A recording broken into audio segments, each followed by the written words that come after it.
What does it look like when the most powerful police official in history sits down for breakfast? What does a man who controls a secret empire of concentration camps, slave labor networks, intelligence agencies, and racial extermination programs actually put in his calendar for a Tuesday afternoon? Heinrich Himmler is remembered today as one of the great architects of the Holocaust, the man who built the SS from a personal bodyguard unit of a few hundred men into a sprawling state within a state that wielded more real power than almost any other institution in Nazi Germany. But behind the headlines, behind the tribunal records, behind the photographs of an unassuming man in round spectacles, peering out from beneath a peaked cap, lies a fascinatingly detailed picture of daily life that most people have never seen. Because Himmler was, above almost everything else, a bureaucrat. He was a man of routines, of appointments, of correspondence and memoranda. He kept diaries. He wrote letters to his wife. He phoned his daughter. He maintained agricultural experiments. He fretted about his health. He attended massages. He visited the opera. He inspected chicken farms. He chaired meetings about the racial composition of occupied eastern territories. And then, half an hour later, dictated thank you letters to old friends. To understand what Himmler actually did all day is to understand something deeply disturbing about how the Holocaust was organized, how the Third Reich functioned, and how a man of utterly mundane personal habits could simultaneously oversee the murder of millions of people without apparent contradiction. His day was not spent in dramatic monologue or theatrical rage the way Hitler's sometimes was. It was spent in something far more chilling: administration. In this video, we are going to walk through the world of Heinrich Himmler's daily existence, from the moment he rose in the morning to the private habits that his subordinates recalled with eerie clarity, from the obsessive letter writing to the medieval fantasy retreats at Wewelsburg Castle, from the SS court system he personally supervised to the extermination orders he signed with the same calm hand he used to write birthday cards to his daughter. So without further ado, let's step into the strange and terrible daily world of the Reichsführer SS. Heinrich Leutpold Himmler was born on October 7, 1900, in Munich, Bavaria, into a comfortable middle-class Catholic family with deep connections to Bavarian respectability and conservative tradition. His father, Gebhard Himmler, was a schoolmaster who had at one time served as a tutor to the Bavarian royal family, a fact that the elder Himmler treasured and that young Heinrich absorbed with the special reverence that comes from growing up in a household where social status and tradition are quietly worshipped. His mother, Anna Maria Himmler, née Heider, was a devout and orderly woman, and the household she ran reflected that devotion, organized around Catholic prayer, scheduled meals, and the precise management of family life. Heinrich was the middle child, sandwiched between his older brother Gebhard and his younger brother Ernst, and by most accounts he was a studious, somewhat physically weak boy, who threw himself into schoolwork with a zeal that seemed designed to compensate for his slight frame and his inability to excel at sports. He was a determined diarist from an early age, and his childhood journals survive in remarkable detail. As a boy, he recorded his reading habits, his social encounters, his impressions of the adults around him, and his personal reflections on daily events with a meticulous regularity that already hinted at the record-keeping personality he would later make so infamous. He read voraciously, ranging across history, mythology, military affairs, and the kind of German nationalist folk literature that was circulating widely in the early 20th century. He was fascinated by knights, by crusades, by the idea of an elite brotherhood dedicated to a higher cause. These were not unusual obsessions for a German boy of his class and era, but in Himmler they would calcify into something far more rigid and far more dangerous than mere adolescent romance. During World War I, young Heinrich was desperate to serve, and the combination of youthful patriotic fervour and family military connections eventually secured him a cadet position. He completed his officer training and was assigned to the 11th Bavarian Infantry Regiment, but the war ended in November 1918 before he saw combat, a fact that rankled him deeply for the rest of his life. The failure to participate in the Great War left him with a permanent sense of having missed something essential, a gap in his personal mythology that he would later fill in increasingly grandiose ways by constructing the SS as a new kind of warrior elite and casting himself as its supreme commander, its grand master, its guiding spirit. He was, in other words, a young man who wanted very badly to have been a soldier and never quite managed it, who then spent the rest of his career building an empire of men in uniform and directing them with the obsessive energy of someone making up for lost time. After the war, Himmler enrolled at the Technical University of Munich to study agronomy, or agricultural science. This is one of the details about Himmler that people consistently find jarring when they first encounter it. The man who would become the chief architect of the Holocaust spent his university years learning how to raise chickens. He was genuinely interested in farming, in soil science, in the practical management of agricultural land, and he approached his agronomy degree with the same methodical seriousness he brought to everything else. He graduated in 1922, and for a brief period he actually worked on a farm in Bavaria, getting his hands dirty with poultry and produce before the turbulent politics of the early 1920s pulled him irresistibly into the orbit of the nascent Nazi movement. He became a member of the Nazi Party in August 1923, just months before the failed beer hall putsch of November 1923, in which Hitler attempted to seize power in Bavaria. Himmler participated in the putsch, carrying a flag at the famous march through Munich, and though the uprising was quickly suppressed and Hitler imprisoned, the experience cemented Himmler's commitment to the National Socialist cause. Through the mid-1920s, while Hitler rebuilt the party from his prison cell and then, in the years after his release, Himmler worked as a diligent party organizer and propagandist in Bavaria and later in Lower Bavaria, a competent but unremarkable functionary who could always be relied upon to show up, to do the paperwork, to organize the meetings, to keep the records straight. By January 1929, Hitler had seen enough to trust Himmler with a special assignment. He appointed him Reichsführer SS, or Reich Leader of the SS, which at that point was a personal protection detail for Hitler numbering only about 280 men, a tiny subset of Ernst Röhm's much larger and more powerful SA, the brown-shirted stormtroopers who were the visible muscle of the Nazi movement. The job seemed modest. What Himmler did with it was extraordinary. Over the next 15 years, he transformed the SS with patient, obsessive, relentless effort from a bodyguard unit into the most powerful security organization in human history. A parallel state that eventually controlled Germany's police forces, its concentration camps, its intelligence apparatus, its foreign intelligence service, its racial science bureau, its racial settlement programs, its military divisions, its slave labor economy, and its extermination machinery. He did this not through dramatic genius or battlefield brilliance, but through bureaucratic cunning, ideological consistency, absolute personal loyalty to Hitler, and an almost supernatural capacity for administrative work. So what did a typical day actually look like for the Reichsführer SS? The sources we have are rich and specific. Himmler kept personal diaries, particularly in the early years of his leadership. His aide and personal masseur, Felix Kirsten, wrote a detailed memoir covering his years of service to Himmler. His personal adjutant, Karl Wolff, left accounts of his daily habits. His secretaries kept records of his correspondence, and enormous quantities of his letters, memoranda, appointment books, and phone logs survived the war in various archives. Together, they paint a picture that is simultaneously banal and horrifying. Himmler was an early riser by the standards of the Nazi leadership, most of whom kept notoriously late hours in deference to Hitler's own nocturnal schedule. While Hitler frequently slept until noon and held court into the early hours of the morning, Himmler typically rose by 7 or 7:30 and began his working day promptly. He was not a man who lingered in bed. His personal habits were those of the organized, slightly anxious provincial professional. He might have been in some alternate universe where German politics had gone differently. A small-town administrator, perhaps, or a rural schoolteacher, someone who derived deep comfort from structure and routine, and was visibly unsettled when either was disrupted. His morning began with what he considered essential health preparations.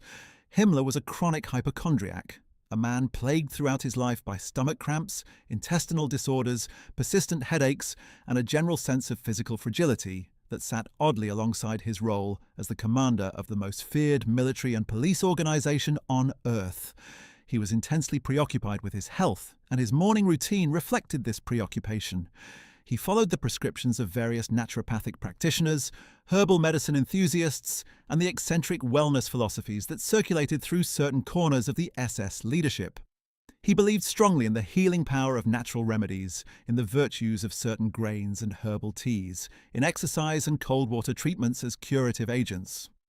Before the arrival of Felix Kirsten into his life, Himmler managed his physical complaints through a combination of stoicism and home remedies. After Kirsten arrived, the massage sessions became the organizing ritual around which much of Himmler's day was structured. Felix Kirsten was a Finnish-German physiotherapist who had developed a reputation for treating chronic pain conditions through a distinctive form of manual therapy, essentially a highly sophisticated massage technique that he claimed could address muscular contractions and nervous disorders. He was introduced to Himmler in March 1939, and within a short time he had become something close to indispensable to the Reichsführer SS. Himmler suffered from what Kirsten described as intense stomach cramps that frequently incapacitated him, leaving him doubled over and unable to work. Whether the condition was primarily physical or primarily psychosomatic was a question Kirsten diplomatically left open in his memoirs. But whatever its origin, the relief that his treatments provided was real enough that Himmler came to depend on them with an almost childlike intensity. Kirsten found himself summoned at all hours, required to accompany Himmler on his travels, installed at Himmler's estate at Zhytomyr in Ukraine and at his various field headquarters, and consulted not just as a medical practitioner but as a sounding board, a confessor of sorts, and eventually a channel through which various people sought to negotiate with the Reichsführer on matters ranging from personal deportation cases to the broader question of ending the war. The massage sessions themselves became occasions for remarkable conversations. Kirsten, who was not himself a Nazi and who used his position with extraordinary moral courage to negotiate the release of thousands of prisoners from concentration camps, recorded in his diary the subjects Himmler discussed during their sessions. The range is genuinely astonishing. On one occasion, Himmler would discourse at length on medieval German history, on the Teutonic Knights, on the mystical significance of Germanic tribal culture. On another, he would explain in calm, clinical detail the racial science principles he believed should guide German population policy. On still another, he would worry aloud about the health of his stomach, ask Kirsten whether a particular herbal preparation was being used correctly, or express anxiety about some bureaucratic complication in the SS organizational structure. The mundane and the monstrous existed side by side in these sessions with a seamlessness that Kirsten found deeply unsettling.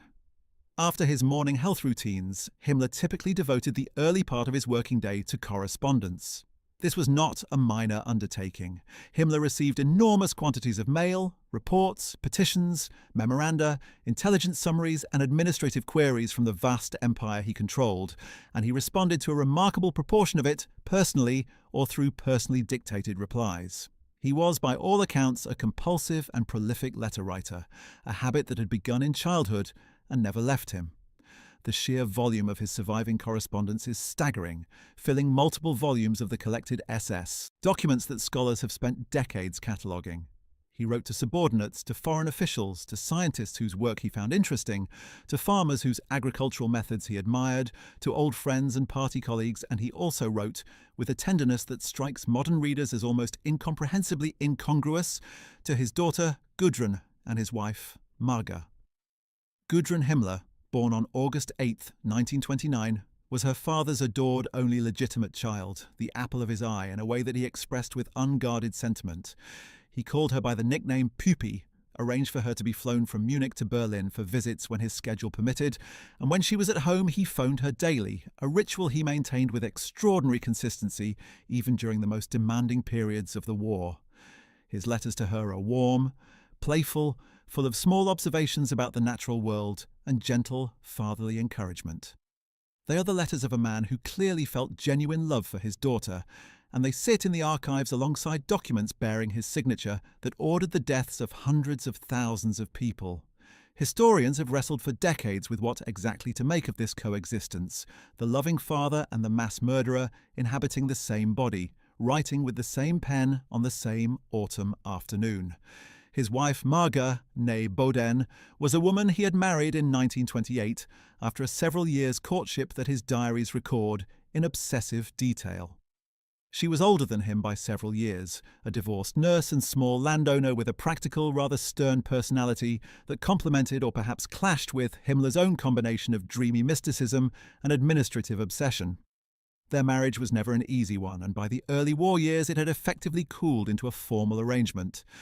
Himmler had by that point begun an affair with his secretary Hedwig Potthast, whom he had met in 1939, and who would bear him two illegitimate children, a son named Helga, born in 1942, and a daughter named Nanette Dorothea, born in 1944. He maintained both households simultaneously with a logistical dedication that tells you something about his organizational abilities and perhaps also about his capacity for emotional compartmentalization.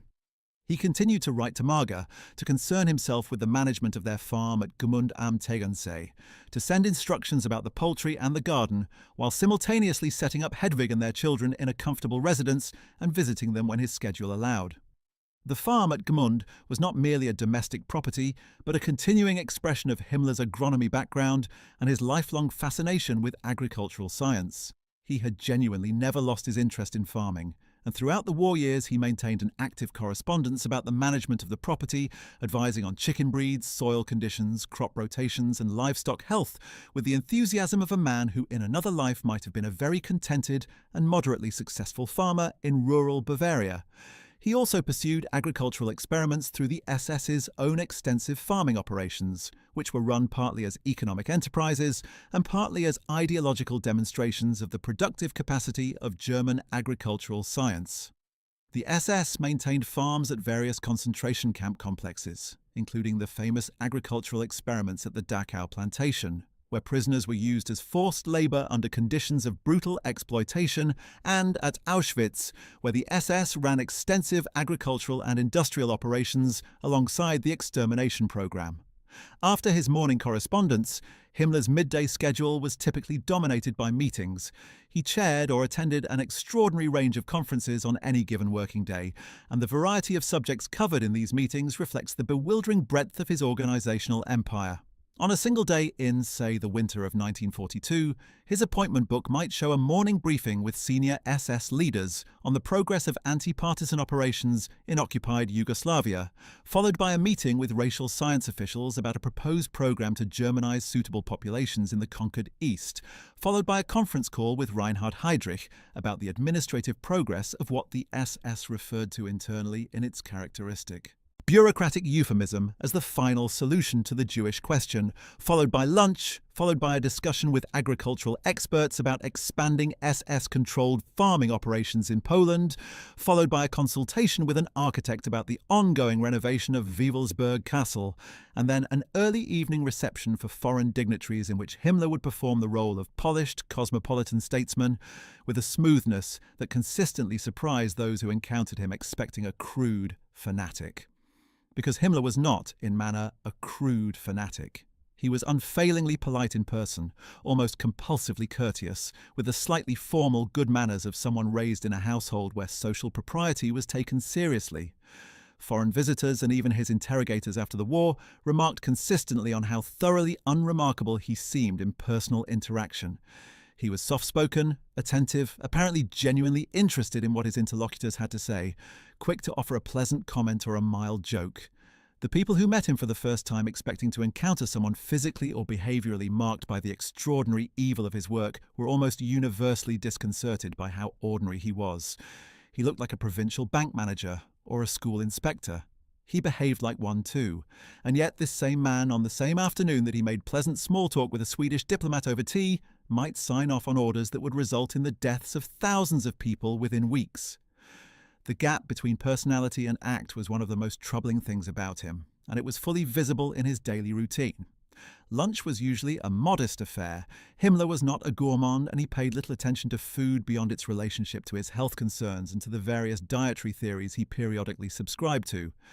He experimented with vegetarianism at various points, not out of ethical conviction, but out of his usual naturopathic health concerns, though he was not consistent about it the way Hitler was.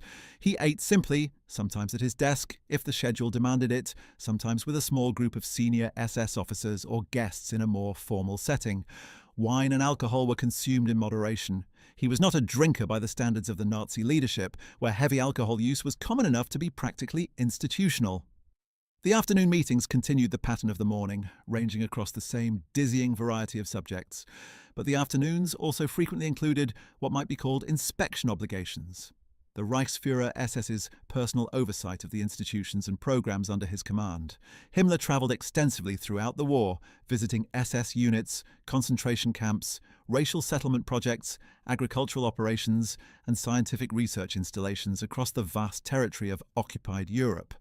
He visited Auschwitz twice during the war, the second visit in July 1942 being particularly significant because he personally observed the gassing process at Bunker 2 in Birkenau, watching the murder of a transport of Jewish deportees from the Netherlands, and then addressed the senior camp staff afterward on the psychological burden they bore as, in his framing, hard men who were being asked to do a hard but necessary duty. This speech, and variations of it that he delivered on several other occasions, reveals something important about how he understood his own role. He did not deny what was happening. He described it with a kind of clinical directness. He insisted on its necessity, but he also acknowledged that it was psychologically difficult, that it required men to suppress normal human responses, and he framed this suppression not as moral failure, but as a form of heroic sacrifice. The extermination of the Jews was, in his telling, a terrible but necessary burden that history had placed on the shoulders of the SS. This ideological framework was not improvised for specific speeches. It ran through everything Himmler did, the subtext of his administrative decisions, the theme that connected the agricultural experiments to the racial settlement plans, to the concentration camp system, to the extermination operations. He believed, with what appears to have been genuine conviction, in a racial cosmology that placed Germanic peoples at the apex of human civilization and identified the Jews as an existential biological threat to that civilization. He believed this not casually or rhetorically, but with the thoroughness of a man who had read deeply in the pseudo-scientific racial literature of the early 20th century and had constructed from it an elaborate ideological architecture that governed his thinking about almost every aspect of human affairs, and he believed that history had appointed him and the SS he commanded as the instrument through which this racial vision would be realized. This was not a small belief to carry through a working day. It animated everything. The late afternoon and early evening often brought what Himmler considered some of the more intellectually stimulating parts of his day. He maintained close contact with a range of researchers, scholars and scientists, many of them working within the framework of the SS's own research organizations, including the Ahnenerbe, or Ancestral Heritage Society, which he had founded in 1935. The Ahnenerbe was one of the most bizarre institutional expressions of Himmler's particular brand of mystical nationalism. Its official purpose was to research the history and culture of the Germanic peoples, to excavate the ancient past for evidence of Aryan greatness, and to establish the scientific credentials of Nazi racial ideology. In practice, it ranged across an extraordinary variety of activities, from genuine archaeological fieldwork in locations including Iceland, Scandinavia, and the Near East, to the most deranged pseudoscience imaginable. Its researchers studied runes, Tibetan ethnic origins, medieval German architecture, Roman military history, the supposed Aryan ancestry of various non-European peoples, and what they called the world ice theory, a genuinely lunatic cosmological hypothesis that held that most of the universe was composed of ice. Himmler took all of this seriously. He funded it, supervised it, read the reports, and corresponded with the researchers about their findings with the enthusiasm of a man who genuinely believed he was participating in the recovery of a lost civilization. His evenings were sometimes devoted to social obligations: dinners with senior SS officers or Nazi party officials, visits to the theatre or opera, which he enjoyed genuinely and attended regularly, or more rarely the kind of formal entertainments that his position required him to host or attend. But more often his evenings continued the pattern of work, reading through the reports and summaries that his staff prepared for him, dictating responses and instructions, and spending time with Felix Kirsten if Kirsten was available and another massage was warranted. He frequently read into the night, and his reading ranged more widely than his professional focus might suggest. He read history obsessively, particularly medieval German history, but also Roman history, Greek history, and the military history of various eras and cultures. He read biography, He read scientific and pseudoscientific works on racial theory and population genetics. He read about farming and agriculture. He maintained a personal library that his staff described as extensive and well used. He also, and this is one of the details that most consistently startles people, kept a detailed diary well into his adult life. The early diaries from his youth and young adulthood survive and have been published by scholars. The wartime diaries are fragmentary, with some periods covered in detail and others lost or never kept with the same consistency as earlier years. But the diary habit, begun in childhood, never entirely left him. It tells you something about his psychology. He was a man who needed to record, to organize, to impose structure on experience through the act of writing it down. The diary was another form of the administrative impulse that shaped everything else he did. Life for Himmler was something to be catalogued and managed. By 10 or 11 in the evening, assuming no crisis demanded his attention, he would retire. He was not, like many of the Nazi leadership, a man who kept dramatically late hours as a matter of personal style. He went to bed at a reasonable time and rose the following morning to repeat the pattern. Day after day, week after week, year after year, through the entire arc of the Third Reich, this was the structure of his existence. The routine was interrupted by travel, by crises, by major military events, and by the various catastrophes that progressively overtook Germany from 1943 onward. But the fundamental shape of his days, the morning health rituals, the correspondence, the meetings, the ideological work, the evening reading, remained remarkably consistent. He was a man of habits. He was also, by any honest measure, one of the greatest mass murderers in human history. And the two facts existed in him without apparent contradiction, which is perhaps the most disturbing thing about him. To understand the full scope of what Himmler managed on any given day, it helps to understand just how vast his organizational empire had become by the peak of his power in 1943 and 1944. At that point, the title Reichsführer SS no longer captured it. He was also chief of the German police, a position he had consolidated in 1936 by merging the SS command structure with control of all German police forces, including the Gestapo and the criminal police. He was Reich Commissioner for the Strengthening of German Nationhood, a position that gave him authority over the massive population resettlement and Germanization programs being carried out in occupied Eastern Europe. From August 1943, he was also Reich Minister of the Interior, one of the most powerful governmental positions in the Nazi state, giving him formal authority over civilian administration across Germany and the occupied territories.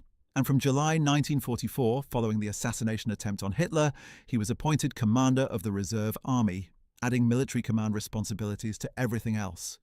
At various points, he also held regional civilian authority as the Reich Defense Commissioner for various districts.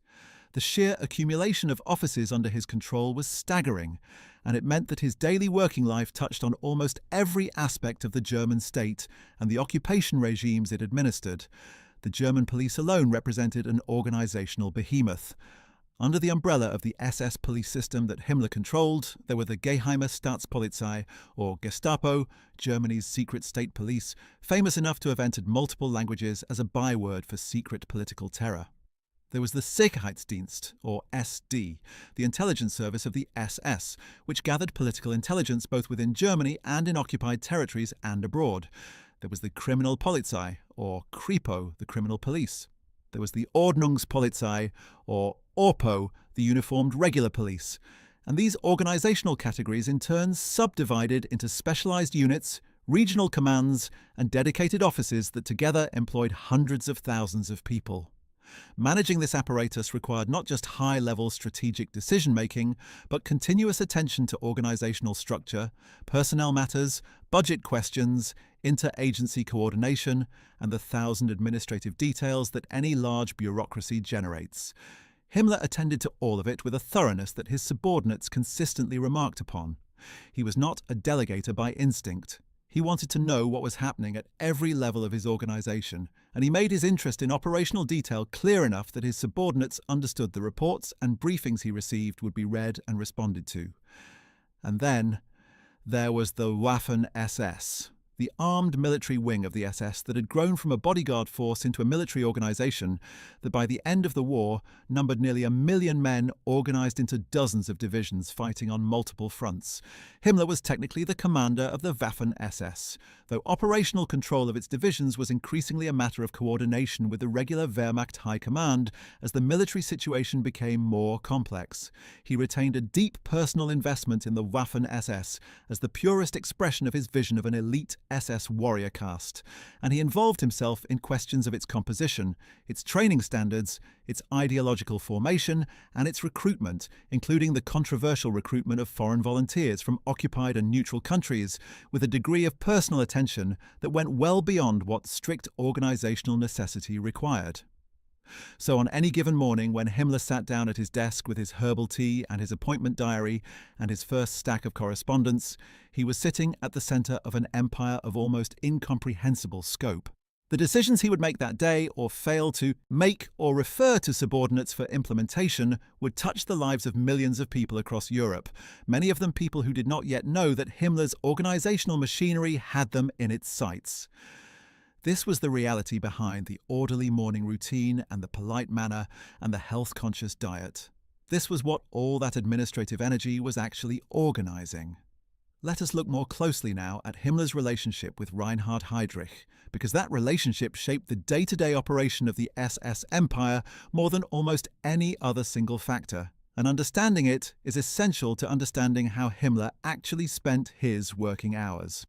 Reinhard Heydrich was one of the most remarkable and most terrifying figures in the entire Nazi leadership, a tall, blonde, athletically built man with an extraordinary mind and a capacity for organizational ruthlessness that even by the brutal standards of the SS was exceptional.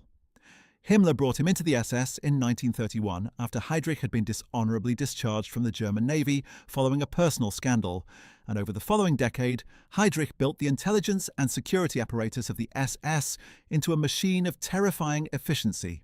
By 1939, Heydrich headed the Reich Main Security Office, or RSHA, which had been created by merging the SS security service, the Gestapo, and the criminal police into a single vast security and intelligence organization with tentacles reaching into every corner of German life and across occupied Europe. The RSHA was the operational engine that drove most of what the SS did in terms of political terror, intelligence gathering, and ultimately the coordination of the Holocaust. Heydrich was, in a very real sense, the man who ran the machine that Himmler nominally commanded, and his relationship with his superior was one of the most complex in the Nazi hierarchy. Himmler was simultaneously aware of Heydrich's extraordinary abilities and quietly afraid of them. Several of his close associates recorded that Himmler respected Heydrich's intelligence while also harboring a deep wariness about a subordinate who was in many ways smarter, more capable, and more ruthlessly effective than himself. Heydrich was also physically everything Himmler was not: tall, athletic, charismatic, a competitive fencer and pilot who seemed to embody the Aryan warrior ideal that Himmler so fervently promoted, while personally failing to approximate it. The two men worked closely together, consulted regularly, and together drove the development of the SS security apparatus and the Holocaust machinery. But the dynamic was not one of simple command and subordination. Heydrich operated with substantial autonomy, and Himmler's daily engagement with him was as much about management and surveillance as it was about direction. In their working relationship, Heydrich reported to Himmler through regular meetings, written summaries, and telephone consultations. Himmler read Heydrich's reports carefully and often annotated them with his characteristic red and green pencil marks, adding questions, instructions, and approvals. He trusted Heydrich to implement policy, but maintained close oversight of the broad direction of the intelligence and security apparatus. When Heydrich convened the Wannsee Conference in January 1942, the notorious meeting at a villa on the outskirts of Berlin, where senior Nazi officials coordinated the logistics of what would become the systematic murder of European Jews, he did so under Himmler's authority as the organizer of a process that Himmler had been central in shaping and that Hitler had authorized. Himmler did not attend the Wannsee Conference himself, which has sometimes led to the mistaken impression that he was peripheral to it. He was not peripheral to it. He was its organizational father. The conference was, in a sense, a day's work for the machine that Himmler had built and continued to oversee from his desk.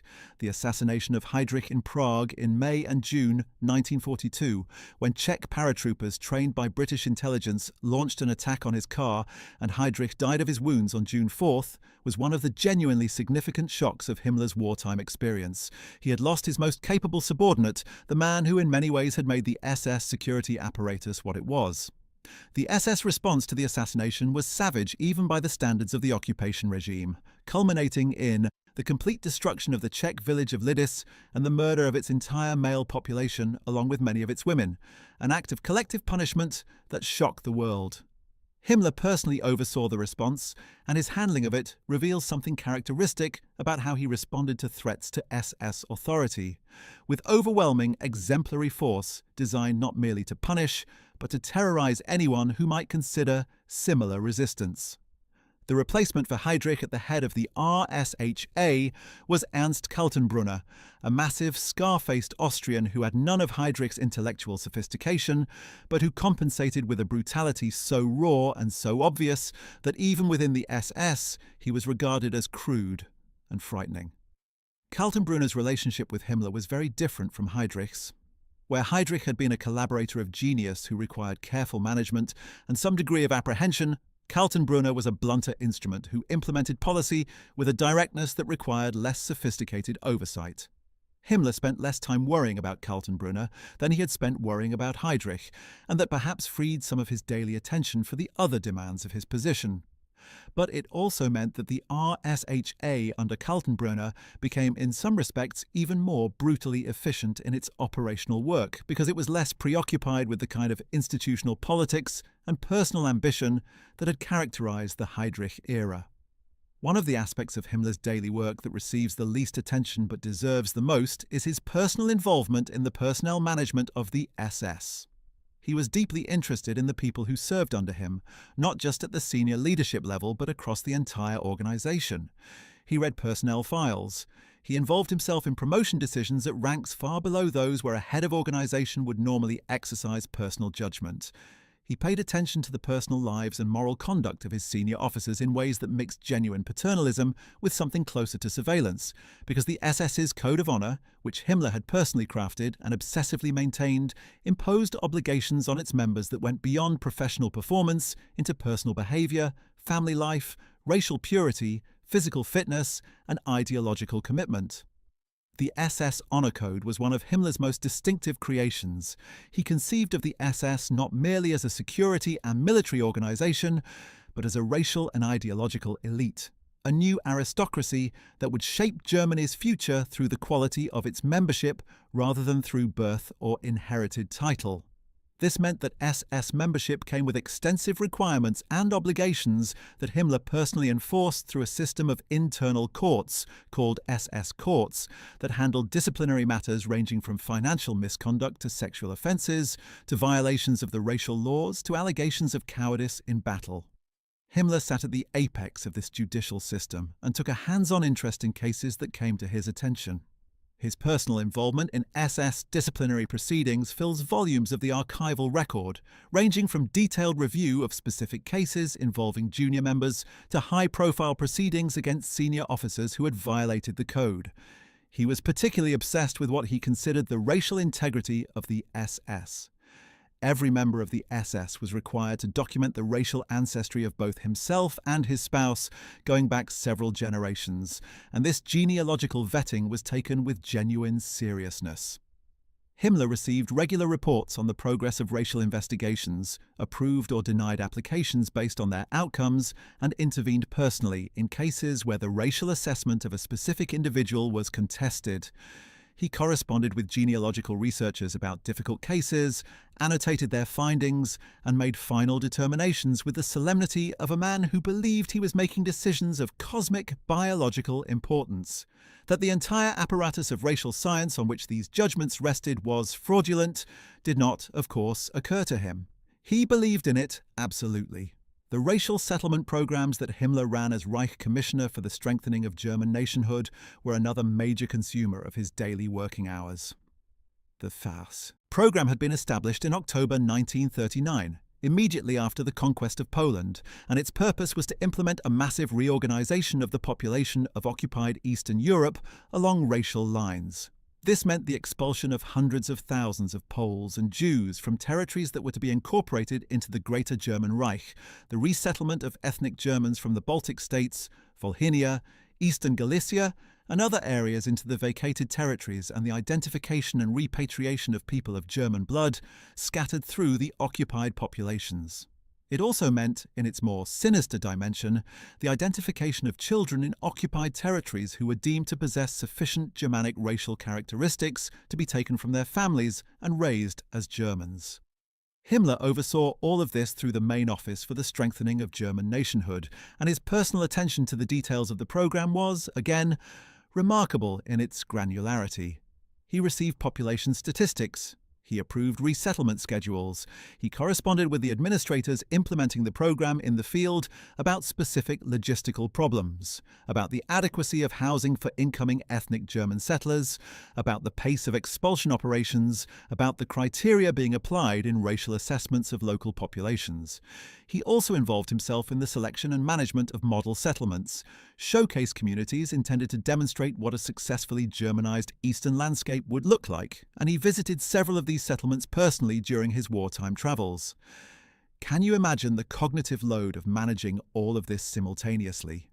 The police apparatus, the intelligence services, the racial settlement programs, the concentration camp system, the Waffen-SS, the Annenberg Research Organization, the SS Agricultural Operations, the SS Economic Enterprises, the honor court system, the personnel management of hundreds of thousands of men. And all of this while also attending to the correspondence with his daughter, the management of the farm at Gmund, the massage sessions with Carsten, the evening reading, the occasional opera visit. The organizational scope of Himmler's daily responsibilities was, by any objective measure, enormous. The fact that he managed it with the visible calm and methodical efficiency that his subordinates consistently described is perhaps the most uncanny thing about him. The concentration camp system is where Himmler's organizational genius took its most monstrous form, and it is worth spending some time on how it featured in his working day. The camps, which had begun in 1933 with the establishment of Dachau as a detention facility for political prisoners, had by the early 1940s evolved into a vast network of facilities of different types and purposes spread across Germany and the occupied territories. There were the original concentration camps, places like Dachau, Sachsenhausen, Buchenwald, Ravensbrück and Neuengamme, which held political prisoners, criminals, homosexuals, Jehovah's Witnesses, Jews and others the regime wished to remove from society.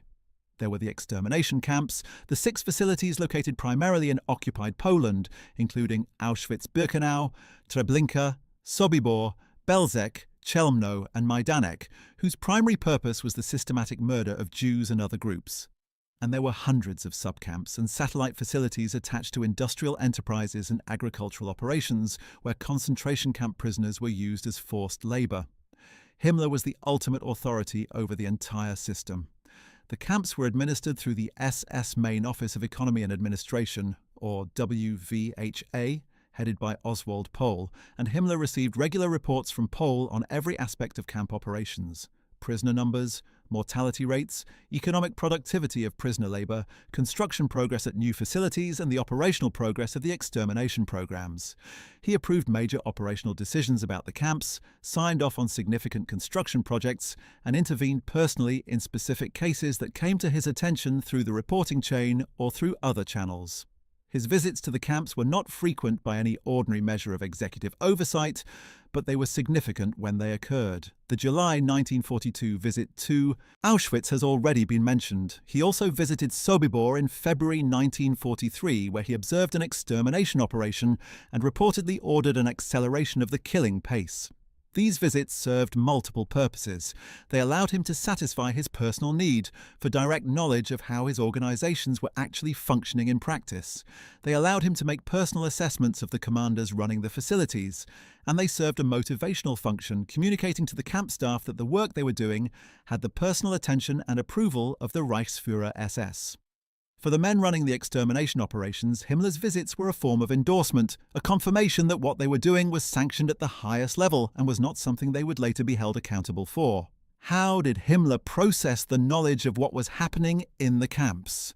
This is one of the genuinely difficult psychological questions about him, and the evidence suggests a picture that is complex and somewhat inconsistent. Kirsten's memoirs record several occasions on which Himmler expressed what appeared to be genuine discomfort with the mass killings, describing the psychological burden of the work, expressing something that looked like distress about specific episodes, and occasionally raising the possibility that certain aspects of the program might be modified or limited. Scholars have debated extensively how to read these passages. Were they evidence of genuine moral discomfort? Were they a form of performance designed to manage Kirsten's opinion of him? Were they the cognitive dissonance of a man who simultaneously believed in the ideological necessity of the exterminations and experienced the normal human discomfort that any person might feel when directly confronted with mass death? The answer is probably some combination of all three, and working out the precise proportions is impossible from the available evidence. What is clear is that the discomfort, whatever its nature, was never sufficient to modify his behavior in any significant way. He continued to oversee the extermination program, to process the reports, to sign the orders, to visit the camps, and to frame the whole enterprise in the ideological language of historical necessity and SS duty. If he had doubts, he overcame them. If he felt revulsion, he suppressed it. The administrative machinery of murder continued to operate under his direction with the same methodical efficiency as the agricultural experiments and the personnel files and the Ahnenerbe research reports. It was all part of the same day's work. Himmler's obsession with the occult and with Germanic mysticism is another dimension of his daily life that helps explain a great deal about his leadership style and his organizational choices. He was not a straightforward materialist or a pragmatic nationalist in the mold of many of his contemporaries. He was something stranger and in some ways more dangerous, a true believer in a kind of racial mysticism that blended pseudo-scientific racial theory with romantic medievalism, pagan Germanic mythology, and an occultist sensibility that drew on the esoteric currents running through early 20th century German culture. He believed that the Germanic peoples possessed a special spiritual and biological inheritance that had been obscured by centuries of Christian influence and racial mixing, and that the task of the SS was in part to recover and embody this inheritance. The physical expression of this mystical vision was Wewelsburg Castle, a 17th century triangular castle in the Buren district of Westphalia that Himmler leased from the local authority in 1934 and subsequently developed at enormous expense as the ideological and ceremonial centre of the SS. The renovation of Wewelsburg occupied Himmler's attention for years. He was personally involved in the architectural plans, the decorative schemes, the choice of artworks, and the ritual program that was to be hosted there. He envisioned it as a kind of Camelot for the SS, a place where the senior leadership of the organization would gather annually for ceremonies that blended military tradition with the invented rituals of Himmler's racial mysticism. He planned a round table room inspired by the Arthurian legend, a crypt in which fallen SS leaders would be commemorated, and various rooms dedicated to specific aspects of Germanic history that his Ahnenerbe researchers were excavating. The investment in Wewelsburg was not merely financial. Himmler spent significant portions of his daily and weekly schedule on correspondence related to the project, on review of architectural and design proposals, on discussions with the castle administrator, Manfred von Knobelsdorff, and on planning for the ceremonial functions the castle was intended to host. He visited the castle personally on multiple occasions each year throughout the war, and the visits were occasions for extended reflective retreat of a kind that he rarely allowed himself in his normal working routine.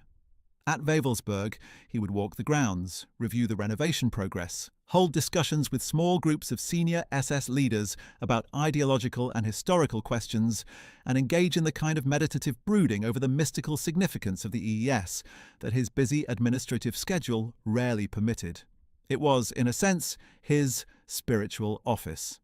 The Ahnenerbe, which Himmler had established in 1935, and which by the war years had grown into an organization with dozens of research departments and hundreds of staff members, was the institutional expression of these mystical interests. Its projects were wide-ranging to the point of incoherence by any normal scholarly standard.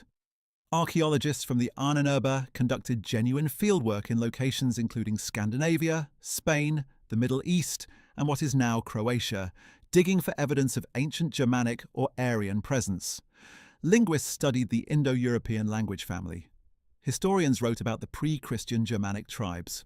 Biologists pursued racial research of varying degrees of pseudoscientific elaboration. And then there were the truly bizarre projects, the expedition to Tibet in 1938 led by Ernst Schaefer, which sought to find evidence of Aryan racial origins in the Tibetan population, or the investigations into the world ice theory, which Himmler genuinely endorsed as an alternative cosmology to what he called the Jewish physics of mainstream science. He received regular reports from the Ahnenerbe's research departments and engaged with them with what appears to have been genuine intellectual interest. He commented on research findings, suggested new directions of inquiry, authorized expeditions, and occasionally expressed enthusiasm about discoveries that he believed confirmed his racial mythology. That most of what the Ahnenerbe produced was scholarship in name only, ideologically motivated pseudo-research dressed up in the language of academic inquiry, does not seem to have troubled him. He was not a man with highly developed critical faculties. He was a man with highly developed organizational faculties and a sincere, if thoroughly deluded, belief in the racial mythology he was funding. What did Himmler think of the other senior figures in the Nazi hierarchy? His relationships with his equals and superiors in the Third Reich's complex power structure were carefully managed and reveal something about the political intelligence that coexisted with his organizational talent. His relationship with Hitler was, of course, the central fact of his political existence. He served Hitler with what appeared to be total personal loyalty and genuine ideological devotion, and Hitler trusted him enough to delegate extraordinary powers to the SS in a system where trust was scarce and power was jealously guarded. Himmler reported to Hitler regularly, attended his conferences, listened to his monologues, and almost never disagreed with him directly. He was not, like some other Nazi leaders, a man who sought to debate or challenge Hitler's decisions. He absorbed Hitler's expressed wishes, translated them into organizational action, and carried them out with maximum efficiency. His obedience was not servile or frightened in the way that some of the military commanders' obedience was. It was the obedience of a true believer who happened also to be an extremely effective administrator. His relationships with other senior Nazi figures were more complicated.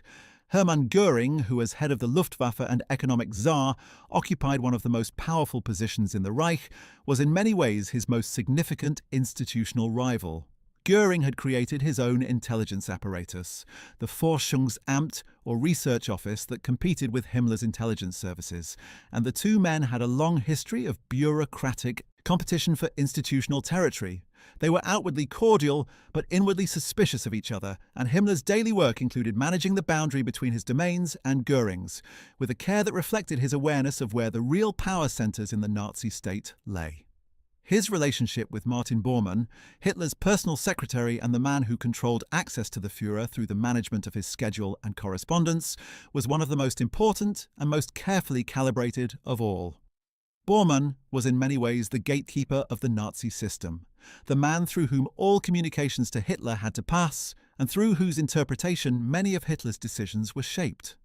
Himmler understood this and maintained an outwardly respectful and cooperative relationship with Bormann, though both men were aware of the potential for their institutional interests to conflict, and both managed the relationship with the political care that the situation demanded. Joseph Goebbels, the Reich Minister of Propaganda, was someone Himmler regarded with a degree of personal distaste that he rarely expressed openly. Goebbels was intellectually contemptuous of Himmler's mystical interests and racial obsessions, and Himmler in turn found Goebbels' physical appearance, his pronounced limp being particularly ironic given the SS's emphasis on physical perfection, and his flashy verbal brilliance somewhat suspect. They worked together when necessary, but there was no warmth between them. And Goebbels' private diary entries about Himmler are among the sharper contemporary characterizations of the Reichsführer. Albert Speer, Hitler's chief architect and later armaments minister, had a relationship with Himmler that was characterized by mutual wariness. Speer controlled the economic and industrial production machinery that Himmler needed to clothe, arm, and equip his Waffen-SS, and from 1943 onward he also oversaw the use of concentration camp prisoner labour by German industry, which brought him into direct institutional contact with Himmler's camp system. Their negotiations over prisoner labour allocation, working conditions, and the relative priority of military versus industrial production needs occupied significant portions of both men's working time in the final war years, and their relationship was one of the more complex institutional partnerships of the late Third Reich. The question that historians have most consistently wrestled with in relation to Himmler is the question of when exactly the decision to systematically murder the European Jews was made and what Himmler's personal role in that decision was. The documentary record is deliberately obscure, partly because the Nazi leadership used euphemistic language even in internal communications, and partly because the relevant orders were largely given verbally rather than committed to paper in explicit form. What is clear from the operational record is that by the summer of 1941, with the invasion of the Soviet Union underway and the Einsatzgruppen murder squads beginning their systematic killing of Jewish communities in the occupied East, a genocidal program was in operation that had Himmler's direct organizational authority behind it. The Einsatzgruppen were mobile killing units formed from personnel of the RSHA and organized by Heydrich under Himmler's overall command. They followed behind the advancing German army into the Soviet Union in the summer of 1941 and began systematically shooting Jewish men, then Jewish women and children, then entire Jewish communities, working their way through occupied Ukraine, the Baltic states, and Belarusia with a murderous efficiency that resulted in the deaths of over 1.5 million people in the 18 months following the invasion. Himmler received regular operational reports from the Einsatzgruppen, detailing the numbers of people shot in each action. The reports were precise and clinical. So many Jews shot in this location on this date by this unit. He reviewed these reports and filed them in the organizational record. He also visited Einsatzgruppe units in the field, and in August 1941 he witnessed a mass shooting action near Minsk, standing behind the execution squad and watching as Jewish civilians were shot into a pit. Contemporary accounts describe him reacting with visible physical distress, swaying and nearly collapsing at the sight of the carnage, and reportedly, he vomited. But he recovered, addressed the men of the execution squad with a speech about their duty and their burden, and departed. The killing continued. His reaction at Minsk, combined with the reports he received of the psychological toll that mass shooting was taking on the men of the Einsatzgruppen, who were showing rising rates of alcoholism, psychological breakdown, and in some cases outright mutiny, reportedly reinforced his interest in developing alternative killing methods that would be less psychologically damaging for the perpetrators. The development of the gas vans, sealed vehicles into which exhaust gases were piped to asphyxiate the victims inside, and later the development of the static gas chambers using Zyklon B at the extermination camps reflected a concern for the welfare of the killers rather than the killed. Himmler wanted a more efficient and less emotionally costly method of murder, not because he hesitated to kill, but because he wanted to preserve the psychological functionality of the men doing the killing. This administrative concern, the management of his murderers' mental health, was itself a feature of his working day. The management of what Himmler called the special treatment, or Sonderbehandlung, of Jews, Slavs, and other targeted groups occupied a significant and specific portion of his administrative attention through 1942 and 1943. The bureaucratic apparatus that coordinated the deportation of Jewish communities from across occupied Europe to the extermination camps involved dozens of offices and thousands of officials, ranging from Eichmann's office within the RSHA, which organized the logistics of the deportation trains, to the Foreign Office, which negotiated with satellite states and occupied countries for the handing over of their Jewish populations, to the Reich Railways Administration, which allocated the rolling stock, to the camp administration, which received the transports and processed them. Himmler sat at the top of this entire system, receiving reports on its functioning, resolving the inevitable inter-agency conflicts that arose between organizations with competing priorities, and ensuring that the program continued to operate against the background of a war that was making progressively heavier demands on German administrative and logistical capacity. The autumn of 1943 is perhaps the best period to examine in detail if you want to understand what Himmler's days were actually like at the height of the regime's simultaneous military and genocidal peak. By October 1943, the military situation had deteriorated severely from the optimistic projections of 1941. Stalingrad had fallen in February 1943, costing Germany an entire army and marking the point at which the strategic initiative on the Eastern Front passed irrevocably to the Soviet Union. The Allied landings in Sicily and then southern Italy had opened a new front in the Mediterranean.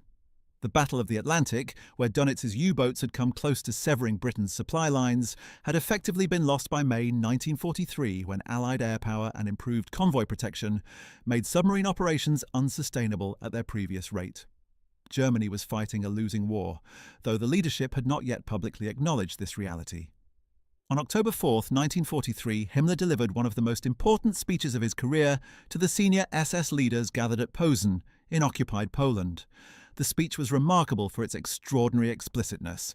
In front of an audience of the highest-ranking SS officers in the organization, Himmler spoke directly and openly about the extermination of the Jewish people in language that left nothing to the imagination. He described the extermination program as a page of glory in German history that would never be written and would never be permitted to be written. He acknowledged the mass murder directly, using the word Ausrottung, meaning extermination or eradication. He described the psychological burden placed on those who carried it out and praised them for their hardness in performing what he called an unpleasant duty. He also used the speech to address SS discipline, racial policy, and various other organizational matters in the way that characterized his formal address style, moving between subjects with the methodical orderliness of a man working through an agenda. The Posen speech, of which recordings survive, is one of the most important historical documents of the Third Reich precisely because it demonstrates that the systematic murder of the Jews was not a secret from the senior SS leadership, was not carried out by a small group operating without the knowledge of the broader organization, and was understood and approved at the highest level of the regime. The audience of senior SS leaders who heard Himmler speak those words in Posen on October 4, 1943, included some of the most powerful men in German-occupied Europe. They applauded, they continued to serve.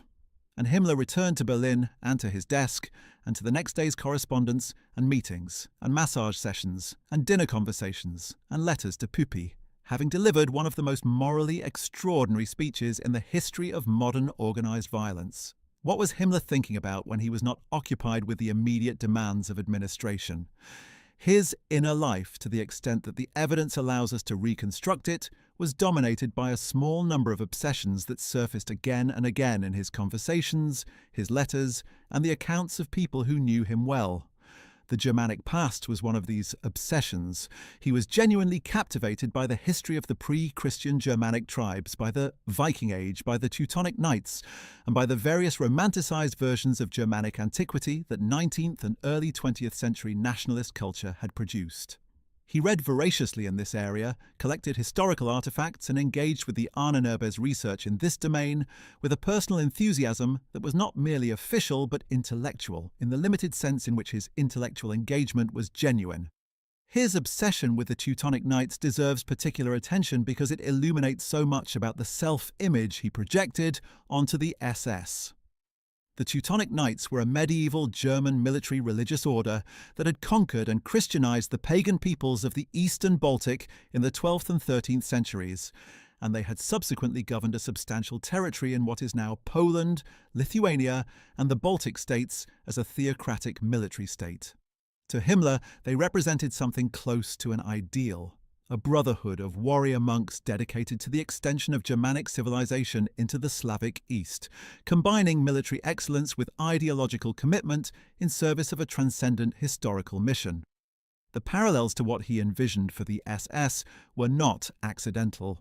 He explicitly modeled aspects of the SS organizational culture on his understanding of the Teutonic Knights, from the concept of a sworn brotherhood with its own code of honor to the idea of expansion into and domination of the Eastern lands.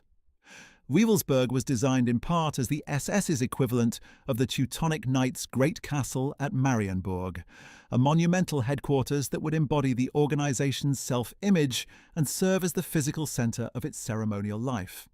The castle's north tower was the most important space in Himmler's vision for the site, containing what he planned as a ceremonial hall for the 12 most senior SS leaders around a round table, directly evoking the Arthurian mythology that Himmler also drew upon in constructing the SS's symbolic vocabulary. Beneath the hall was a crypt where a gas flame was to burn eternally, and the symbolic structure of the space was intended to evoke both medieval knightly orders and older, pre-Christian Germanic traditions of ancestor worship and sacred fire. none of this was mere decoration in Himmler's mind. He believed in the symbolic and ritual significance of these spaces and ceremonies in a way that was as sincere as his belief in racial science. He was, in the clinical sense, a magical thinker, a man for whom the power of symbols, rituals, and sacred spaces was real and efficacious, and who applied this magical thinking to the management of his most modern and most murderous organization with complete internal consistency. The SS was simultaneously a bureaucratic administrative machine and a pseudo-religious order, and Himmler presided over both dimensions of it with equal seriousness. His calendar included both staff conferences about extermination camp logistics and ritual gatherings at Wewelsburg, designed to connect the SS to its imagined Germanic heritage. Both occupied the same calendar. Both occupied the same mind. His interest in alternative medicine and unconventional health practices was another consistent feature of his daily life. Beyond the Kirsten massage sessions, Himmler maintained an interest in homeopathy, herbal medicine, and various naturopathic approaches to health that sat at odds with the conventional German medical establishment. He was also interested in vegetarianism as a dietary practice, not consistently as a personal commitment, but as a theoretical position about the relationship between diet and racial health. He had extended conversations with Kirsten about medicinal plants, about the therapeutic properties of various herbs, about the comparative health effects of different dietary approaches. He experimented with herbal teas and tonics prescribed by various alternative practitioners and reported on their effects in his correspondence with his wife and with Kirsten. This alternative medical interest was connected, in Himmler's mind, to the broader racial health project of the SS. He believed that the German people's physical degeneration, which he took as an observable biological fact, was in part the result of corrupted medical practice and corrupted food production, and that restoring racial health required addressing not just racial mixing, which the SS's marriage and reproduction policies were designed to prevent, but also the environmental and dietary factors that he believed influenced biological quality. The SS's agricultural and food production operations were in part intended to demonstrate that a racially healthy population could produce and consume food in ways that would maintain and improve its biological quality. Himmler the chicken farmer and Himmler the racial theorist and Himmler the SS chief were all in his mind working toward the same ultimate project. The SS's economic enterprises were another major organizational commitment that consumed significant portions of Himmler's administrative attention. From the late 1930s onward, the SS had been building an economic empire of considerable scope, encompassing quarries, brick factories, mineral water bottling operations, porcelain manufacturers, publishing houses, and various other commercial enterprises. Many of these enterprises used concentration camp prisoners as forced labor, and the relationship between the economic ambitions of the SS and the exploitation of camp populations was intimate and direct. The WVHA, Pole's Economic Administrative Office, was simultaneously the administrative body for the camp system and the managing authority for the SS's commercial enterprises. And this dual function reflected Himmler's vision of the camps not merely as instruments of political terror and racial murder, but as a productive economic system that would generate wealth for the SS and, through it, for the Greater German Reich. Himmler envisioned a future in which the SS's economic enterprises, staffed by prisoner labor in the short term and by a settled Germanic peasant population in the long term, would be a major driver of the economic development of the colonized Eastern Territories. He imagined vast agricultural estates managed by SS Vorbauern, or soldier farmers, men who would combine military readiness with productive agricultural work in the manner of the ancient Germanic warrior class that his romantic historical imagination had reconstructed from fragments of evidence.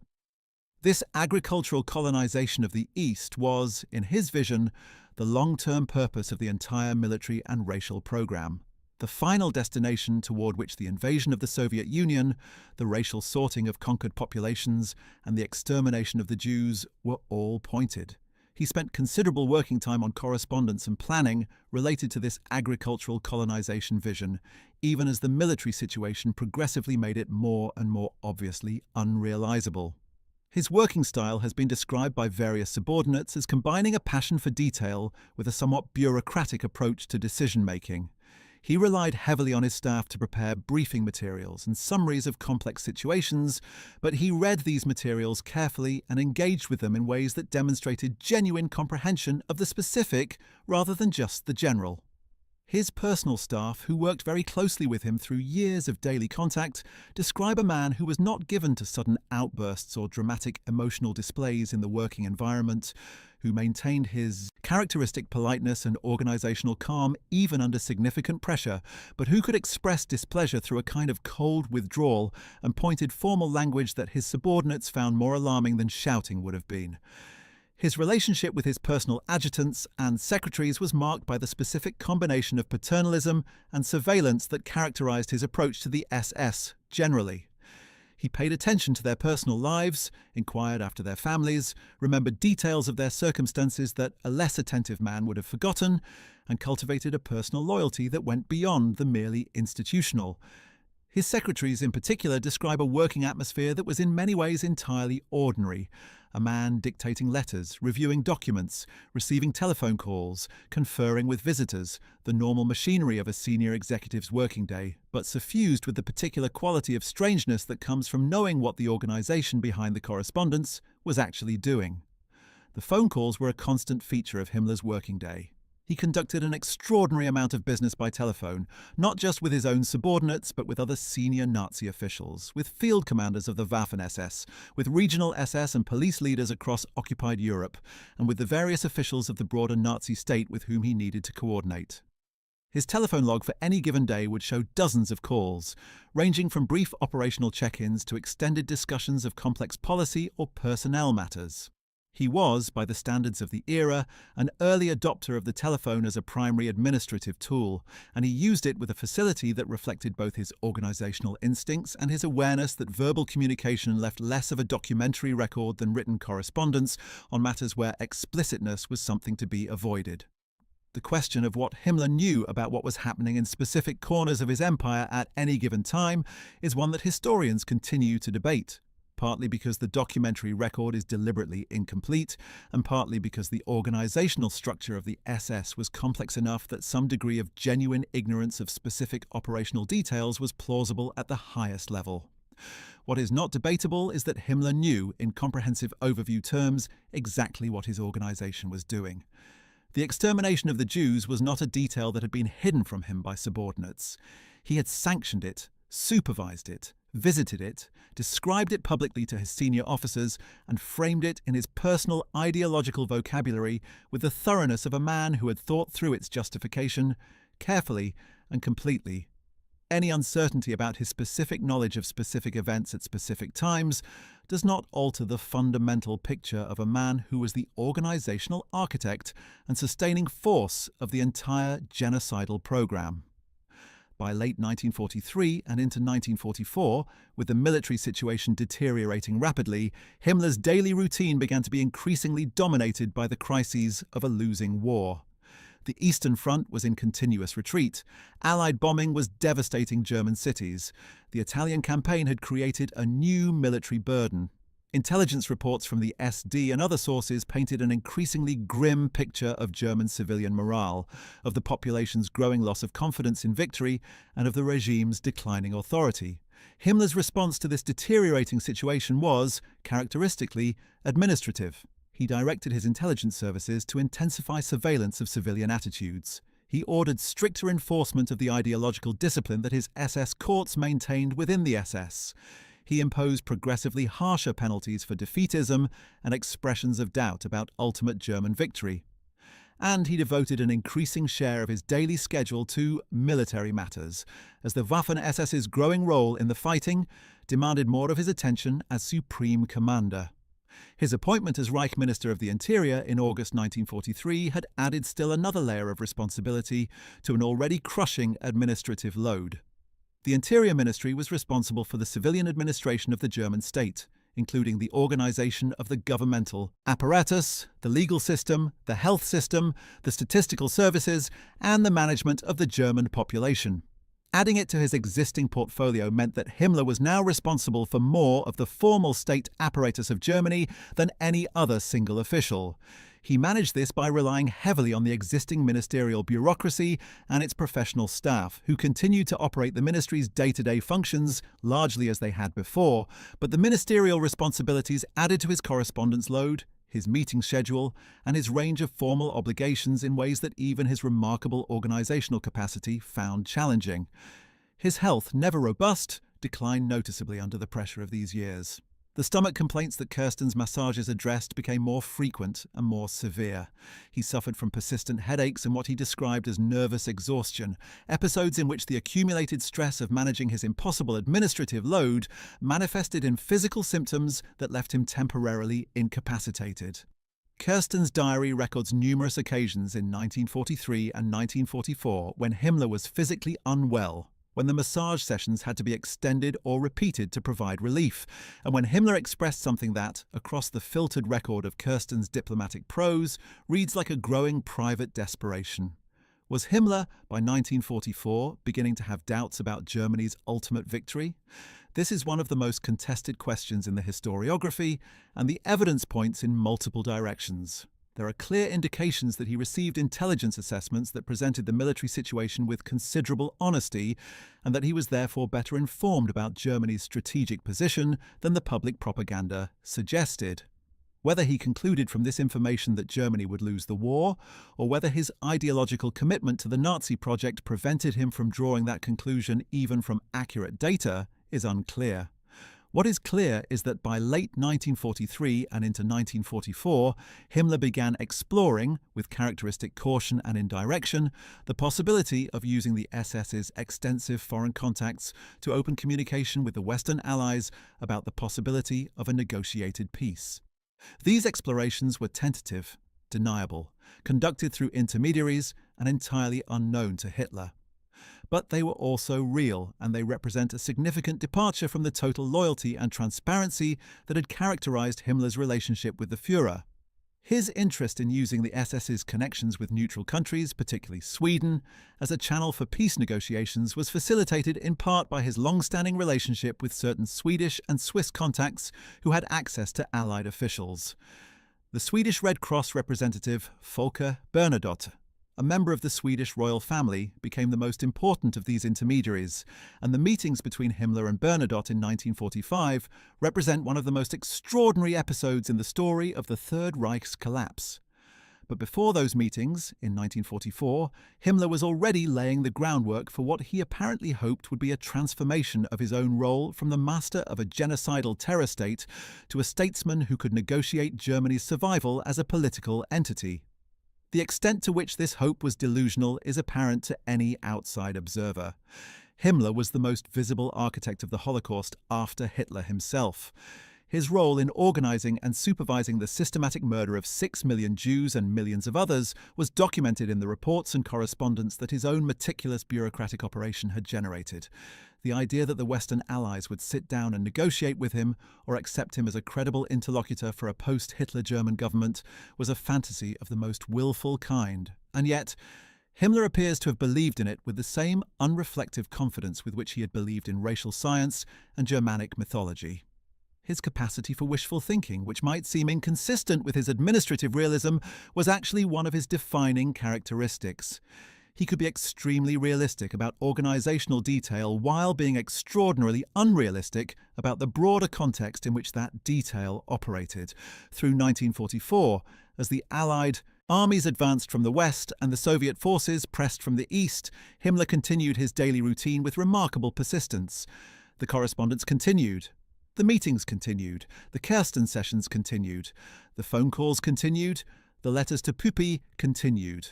The reports from the concentration camps and the extermination installations continued to arrive on his desk and to be processed by his office.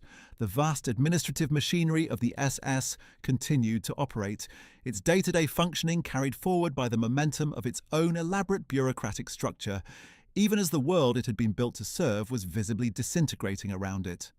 His response to the July 20th, 1944 assassination attempt on Hitler, in which a group of Wehrmacht officers and others planted a bomb in Hitler's conference room at the Wolf's Lair headquarters, was swift and far-reaching. Himmler was appointed commander of the reserve army within hours of the failed bombing, replacing the conspirators' leader Klaus von Stauffenberg and consolidating SS control over the military apparatus in Germany itself. His subsequent management of the investigation, arrest, and trial of the conspirators was characteristically thorough and characteristically brutal.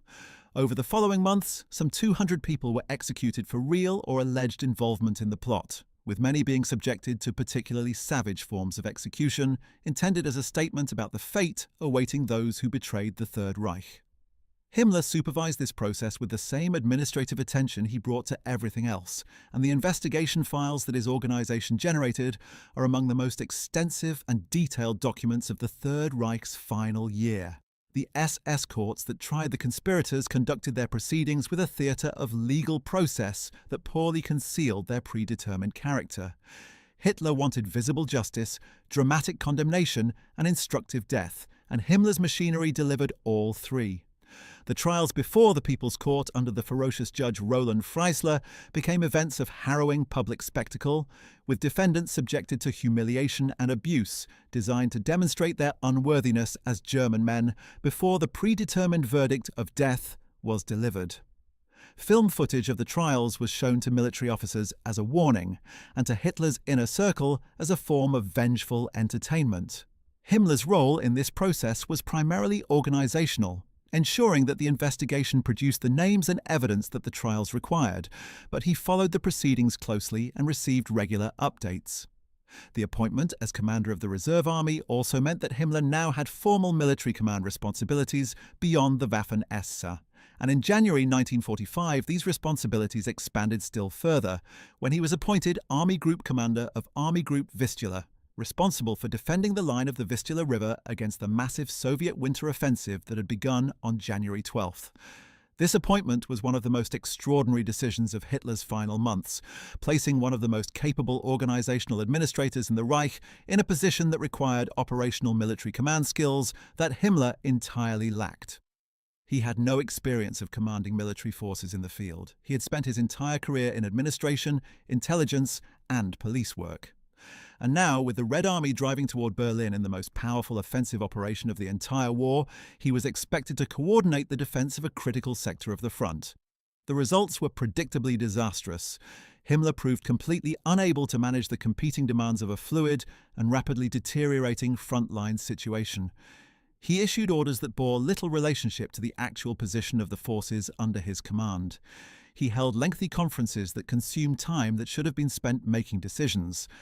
He was physically unwell, spending significant periods at a sanatorium in Hohenlychen rather than at his command post.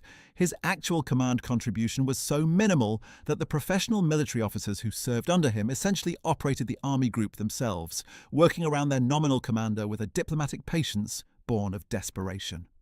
By mid-March 1945, Hitler had become aware of the extent of Himmler's failure as a military commander and relieved him of the Army Group Command, replacing him with General Gotthard Heinrici. His physical and mental state through the final months of the war was visibly deteriorating. The stomach cramps were more severe and more frequent. He was sleeping poorly.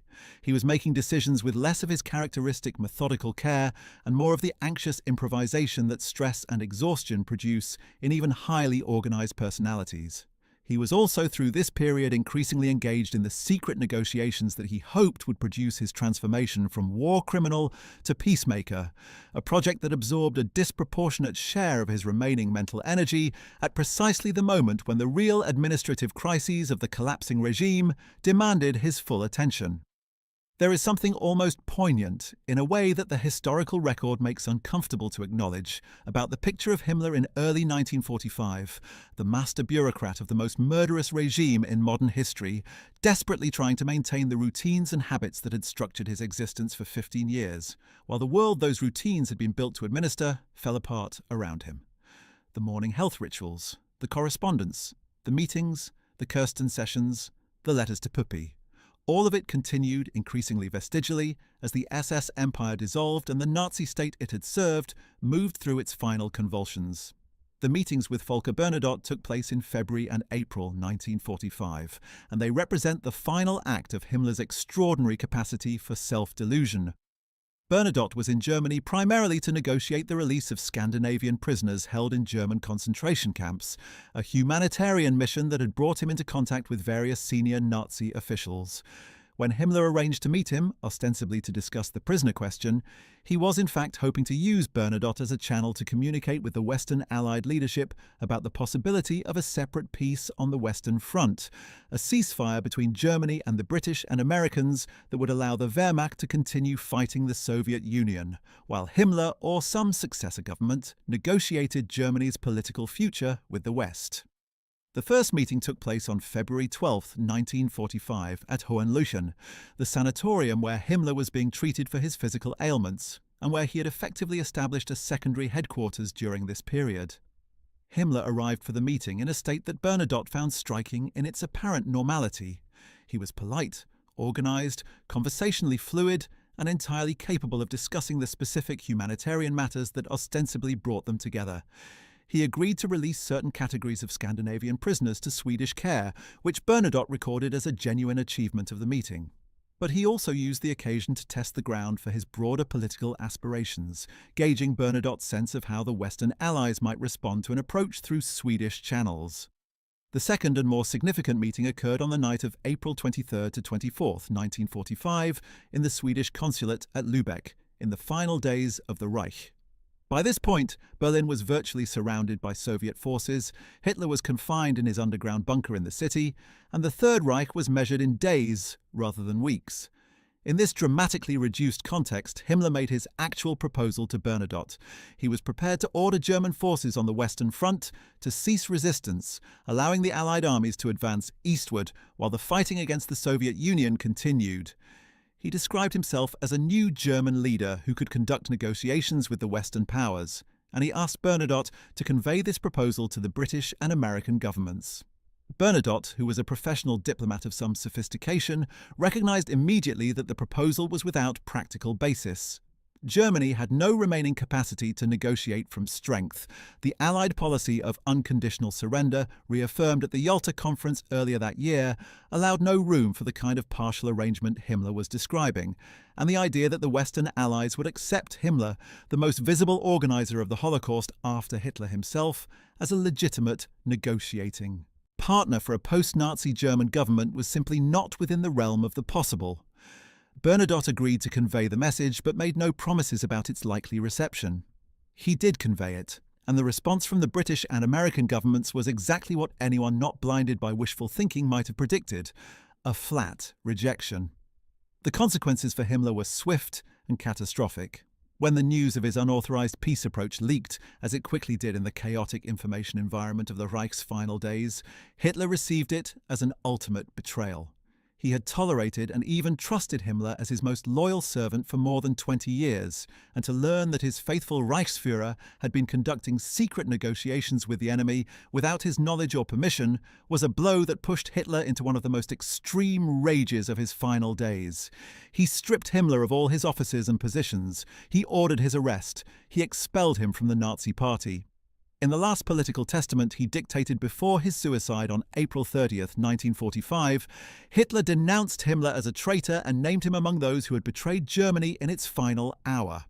The man who had built the SS, who had served Hitler with total and apparently unlimited loyalty for more than 15 years, who had constructed the machinery of the Holocaust in faithful service of his Führer's racial vision, had in the very last days been cast off and condemned as a traitor. It is one of the most remarkable ironies of the entire Nazi story. Himmler, of all people, branded a traitor. The man who had spent his career identifying and punishing disloyalty in every corner of the S, who had maintained the SS honor code with absolute strictness and had judged countless others for violations of their sworn duty to the Führer, had himself, in the final extremity, attempted to negotiate behind that Führer's back. The charge was technically accurate. The moral dimension of it, applied by one mass murderer to another, was another matter. With his position stripped and his arrest ordered, Himmler was on the run in the chaos of the Reich's final collapse. Berlin fell to the Soviet forces on May 2, 1945. German forces in northern Germany and Denmark surrendered on May 4th. The complete German surrender was signed on May 7th and came into effect on May 8, 1945. In this period of total collapse, Himmler had no fixed location, no meaningful organizational base, and no real plan. His vast empire had dissolved overnight. The SS, which had been the most powerful organization in Nazi Germany, was now a collection of surrendering and fleeing individuals. The concentration camps were being liberated by Allied forces, their horrors exposed to the world's horrified gaze.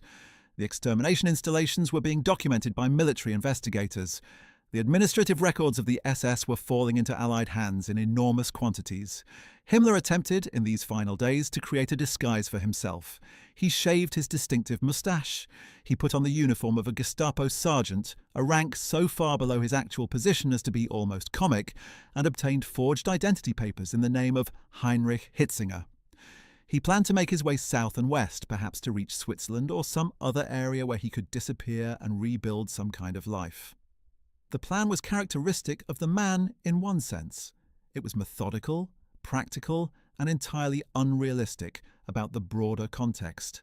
Did he really believe that the man who had commanded the SS, whose face was on wanted posters, whose name was known to every Allied intelligence officer in Europe, could walk through the ruins of defeated Germany and simply pass as a low-ranking secret policeman? Apparently he did, or something approaching it. He set out on foot and by whatever transport he could find, moving through the chaotic landscape of northern Germany in the immediate post-surrender days. On May 21, 1945, he was stopped at a British checkpoint near Bremerwörde. The forged papers he was carrying were insufficient to pass inspection, and he was detained along with the other men in his group. He was taken to a British interrogation centre at Lüneburg, where the combination of his distinctive physical appearance, his unusual manner, and inconsistencies in his documentation raised the suspicions of the British officers questioning him. On May 23, 1945, Heinrich Himmler identified himself to his captors as Heinrich Himmler, Reichsführer SS. The British response to this identification was a mixture of shock and professional urgency.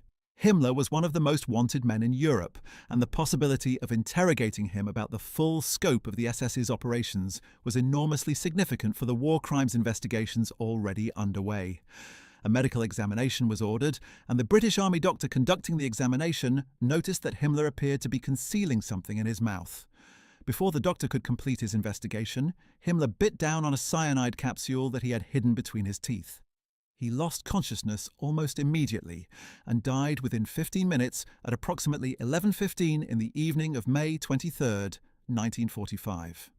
He was 44 years old. His body was buried in an unmarked grave near Lüneburg, whose exact location was deliberately kept secret by the British authorities.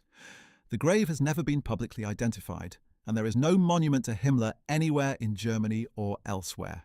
The man who built his career on the idea that the Germanic race must leave monuments to its greatness across the landscape of Europe departed the world without leaving behind any physical marker of his presence. His remains lie somewhere in the German earth, in a location known to no living person. There is a certain justice in this, of a kind that has nothing to do with the legal processes that he escaped by taking his own life.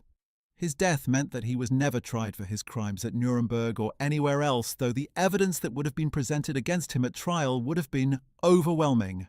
The RSHA trial, one of the 12 subsequent Nuremberg trials conducted by the United States Military Tribunal, dealt with the crimes of the organization he had headed, and many of his subordinates were tried and sentenced in its proceedings.